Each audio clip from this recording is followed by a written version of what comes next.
నచ్చినంత నవ్వితే పిచ్చివాడంటారు. తనివి తీరా ఏడిస్తే పిరికివాడంటారు. మర్యాదగా ప్రవర్తిస్తే అమాయకుడంటారు. జ్ఞానం ప్రదర్శిస్తే గర్విష్టి అంటారు.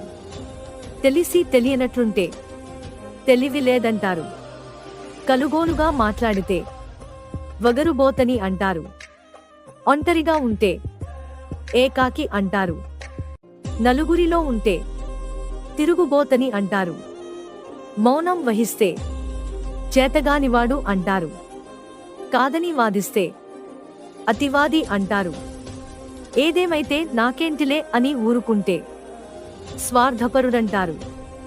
ఎలా బ్రతకాలో ఎరుకయ్యే లోపు చితికిపోతుందేమో ఈ బ్రతుకు. అందుకని మనకు నచ్చిన విధంగా బ్రతుకుదాం.